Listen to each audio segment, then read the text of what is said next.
Bom dia, pessoal. Hoje mais uma aula de ciência. A gente vai continuar falando sobre substância química, conteúdo que está presente no capítulo 8 do livro didático de vocês, certo? Bora lá. Bom, esse capítulo e o próximo tem por objetivo fornecer a você uma visão introdutória da química, ciência que se ocupa fundamentalmente em estudar a composição das substâncias químicas, as propriedades das substâncias químicas e as transformações que as substâncias químicas podem sofrer para formar outras substâncias químicas e as condições necessárias para favorecer tais transformações, pessoal.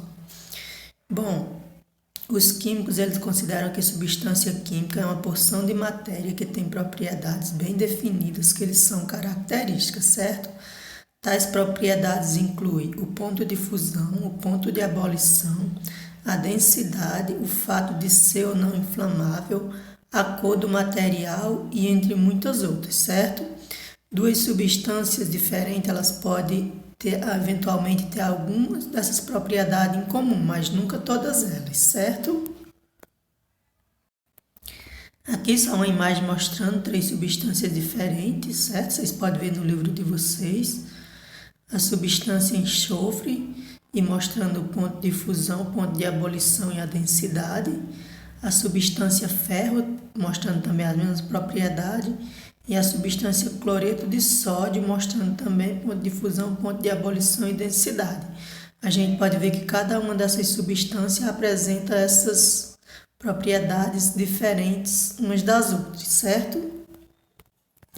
Misturas. O que viria a ser mistura, certo?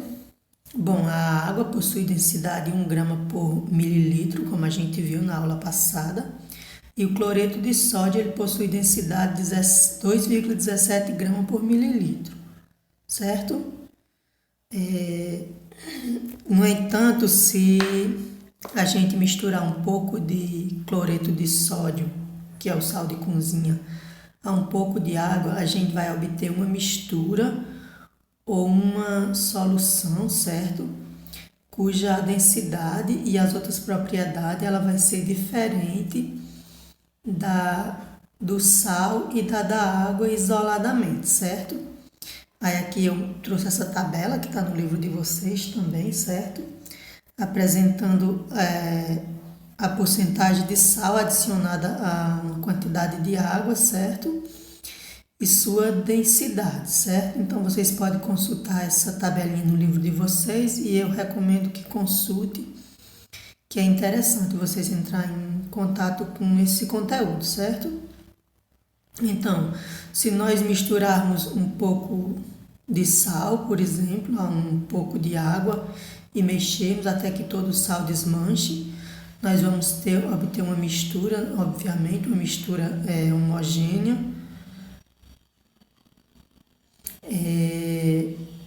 Se nós levarmos essa mistura de sal e água ao congelador, ela não vai congelar a 0 graus Celsius, certo?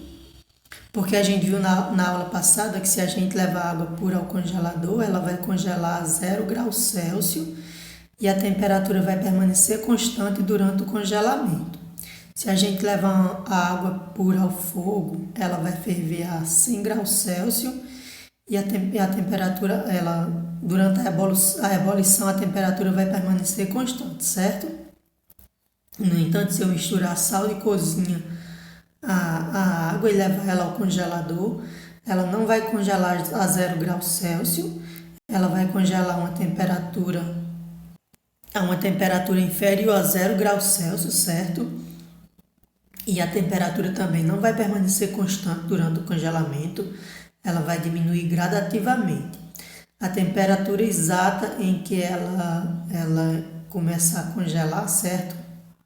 A se solidificar depende da quantidade de sal adicionada.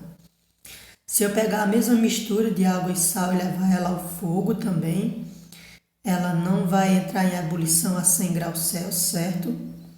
A temperatura exata vai depender do teor de sal adicionado e a temperatura também não vai permanecer constante durante a ebulição, ela vai subir gradativamente, certo?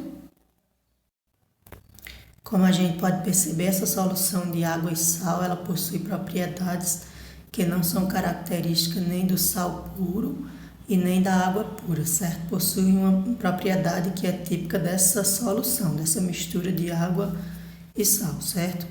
Agora podemos estabelecer uma importante diferença entre substância pura e mistura, certo? A substância pura, como o próprio nome já diz, ela está pura, não está misturada a outra substância ou a outras substâncias, certo? Já a mistura, como o próprio nome já diz, é a reunião de duas ou mais substâncias puras, certo?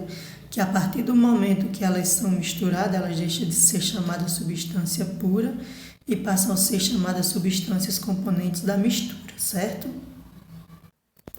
Mistura homogênea e mistura heterogênea, o que viria a ser? Bom, pessoal, se misturarmos um pouco de pó de ferro com um pouco de pó de enxofre, como a gente pode ver aqui nessa imagem à direita, certo?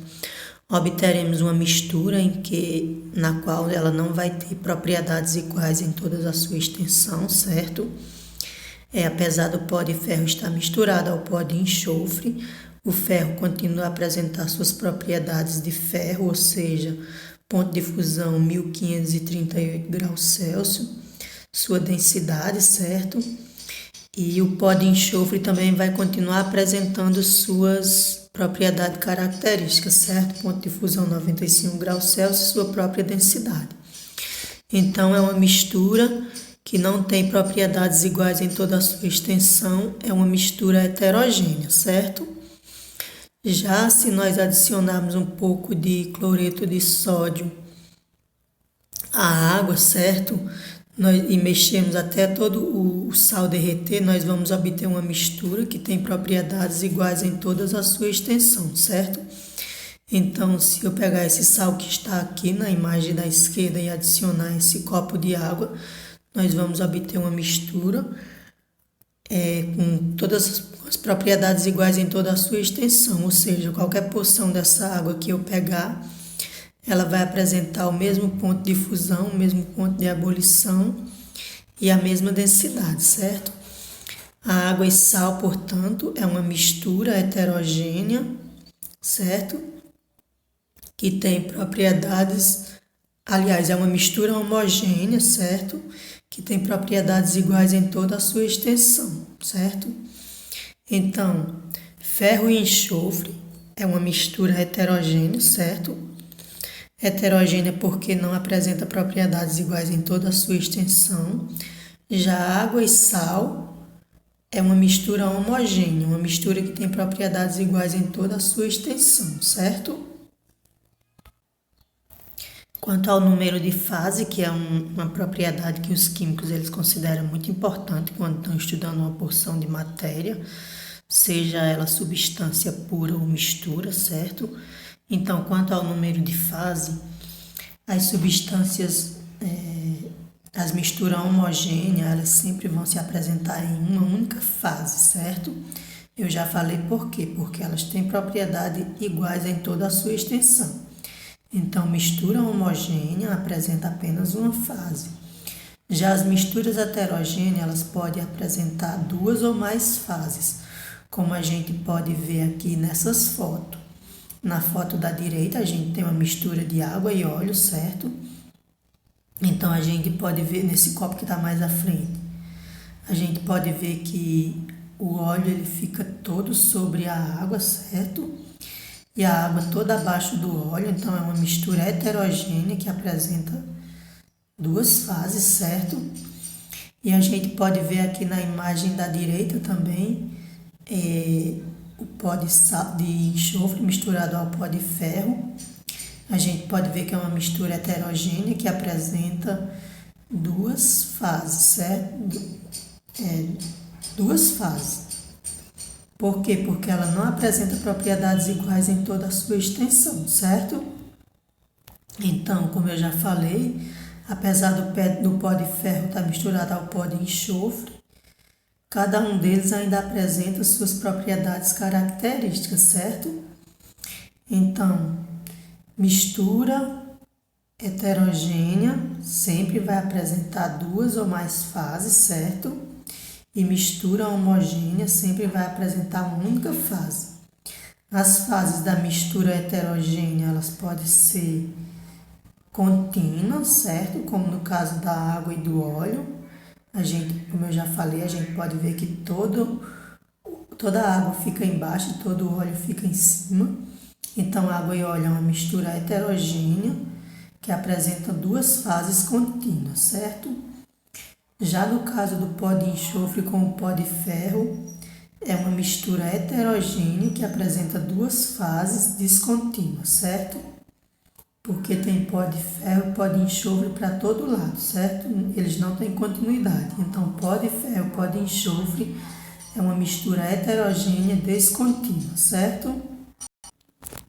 Quanto à separação de mistura, os materiais são, em sua maioria, mistura de substâncias. Para que os químicos consigam estudar a composição, as propriedades e as transformações das substâncias, é essencial que consigam purificar as misturas, certo? Então, a técnica de separação de mistura faz parte do dia a dia dos químicos, certo? E separação de mistura é um assunto muito vasto e o livro de vocês traz algumas técnicas de separação de mistura, certo? Então, separação de mistura de areia e água. Existem duas formas de separar a areia da água, certo? Uma é a decantação, que é quando, mostrada aqui nessa imagem mais à esquerda, é quando nós esperamos a areia ela baixar toda no fundo da vasilha e passamos a água que fica sobre ela para outro recipiente, certo? Nessa técnica é óbvio que fica um pouco de água ainda misturada com a areia no fundo da vasilha. Então é só colocar a vasilha que está com a areia ao sol e esperar que toda a água evapore, certo? Para ficar apenas a areia. Existe também outra técnica de separação de água e areia, certo? Usando um filtro, como a gente pode ver aqui na imagem do meio, certo? Então, a gente vai pegar essa aparelhagem que está mostrada na foto e vai despejar água com areia nela, certo? O papel filtro ele vai deixar passar a água, mas vai reter a areia, certo? E então aí está feita a separação da água e da areia, ok? Separação de mistura óleo e água, certo? Para separar a mistura de óleo e água, os químicos eles utilizam esse funil de separação, certo?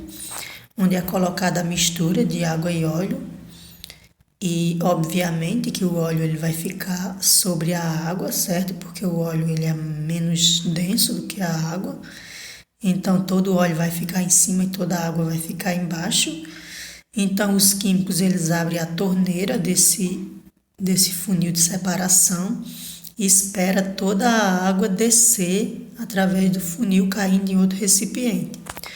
No momento exato em que toda a água termina de descer, a torneira é fechada e então está feita a separação da mistura de água e óleo, certo?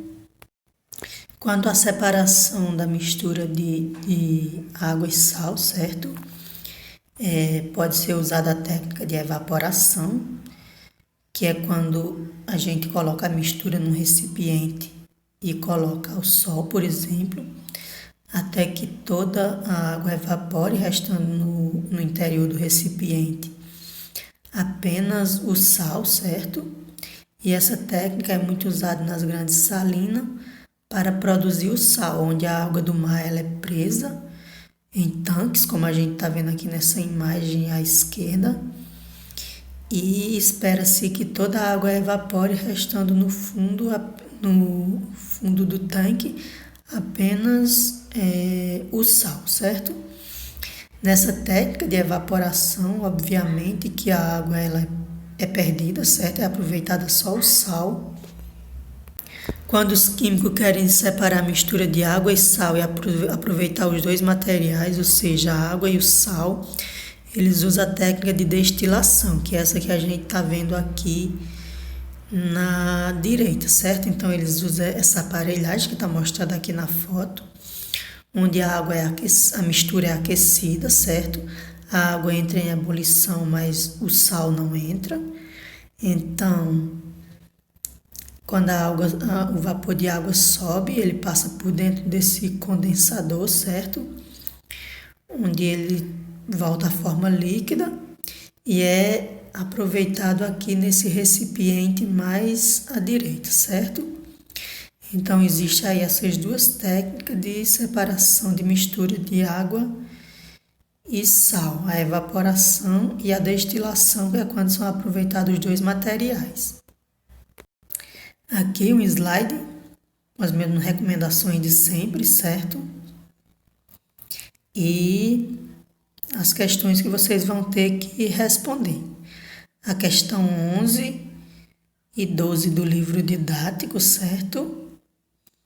Questão com tudo que a gente viu aqui na aula, certo? E as questões 1, 2 e 3 do Mais Pike, certo? Então, tá bem facilzinho esse exercício, eu espero que todos vocês façam. Como sempre, espero contribuir para o conhecimento de vocês. Tchau e até a próxima.